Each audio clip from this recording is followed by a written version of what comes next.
नमस्ते, मैं हूं निर्मल दौलियाल। आज का विषय है देवता। देवता नाम से ही स्पष्ट हो जाता है, देना। देवता देते हैं, लेते नहीं। हमारे धर्म में 33 कोटि देवता का जिक्र आता है। ये सब देते ही हैं, जो जिस शक्ति का है अपने सामर्थ्य अनुसार देते ही हैं। इनमें हर देवता का नाम हर कोई नहीं जान सकता।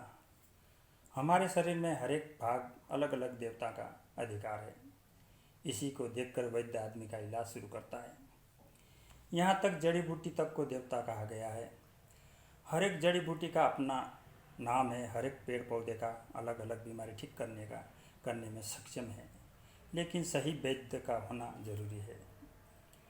जल, वायु, आकाश, अग्नि, धरती, ग्रह, सूर्य, चंद्र, ये सब देवता का रूप माना गया है। कहते हैं, मानो तो गंगा माँ हूँ, न मानो तो बहता पानी। 33 कोटि देवता है, लेकिन 99 कोटि असुर भी है और देवता से ज़्यादा ताकतवर भी है। इनसे लड़कर हमको स्वस्थ रखना बहुत टेढ़ी खीर है। इसमें हमारी लापरवाही कर्म अलग से काम करते हैं। पानी हमें जीवन देता है, लेकिन हमारी लापरवाही से उसी में डूब कर मर भी जाते हैं।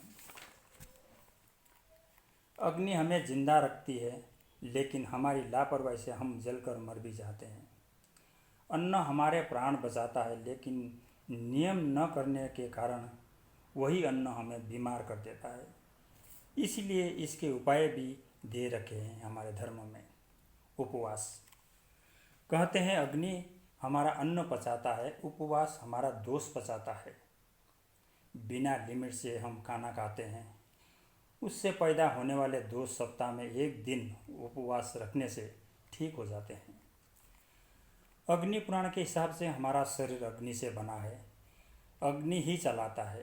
अग्नि के रुकते ही आदमी मर जाता है, ठंडा पड़ जाता है।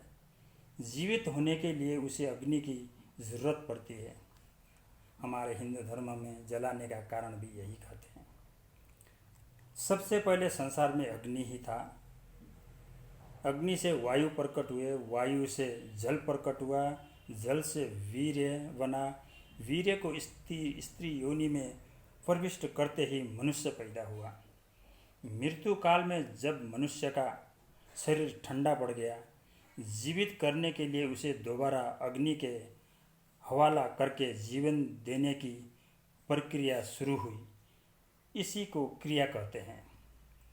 इसीलिए जलाते हैं शरीर को हिंदू धर्म में। जलकर भस्म होने के बाद जिस जल से वीर्य बना, उसी जल में भस्म को विसर्जन कर दिया जाता है। उधर क्रिया शुरू मनुष्य का अंश ही करता है। वैसे तो हमारे धर्म में बड़ा बेटा पिता का क्रिया करता है, छोटा बेटा माँ का क्रिया शुरू करता है। लेकिन अगर नहीं है तो बीच वाले बेटी भी क्रिया कर सकती है। ये प्रावधान है। ये क्रिया 15 दिन चलती है। 15 दिन ही क्यों, यह सवाल उठता है। तब कहा गया है कि अमावस्या से लेकर पूर्णिमा तक का सफ़र 15 दिन का होता है।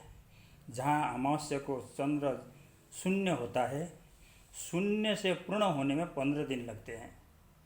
इसलिए ये नियम किए गए हैं।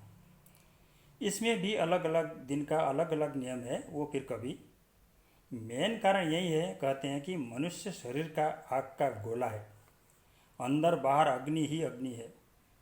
कहते हैं, मनुष्य के आँखों से ज्वाला निकलती है, कान से धुआं, मुँह से चिंगारी निकलती है, शरीर के अंदर आग धधक होती है।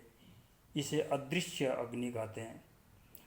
आदमी रोष में बोलने से मुँह से चिंगारी निकलती है, सामने वाले को जल्दी अपने चपेट में ले लेती है और सामने वाला भड़क जाता है।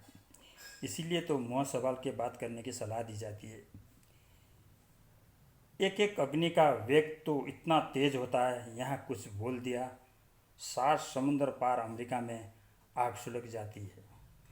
यही अग्नि का रूप है। धन्यवाद। पसंद आए तो कमेंट कीजिएगा, लाइक कीजिएगा। धन्यवाद।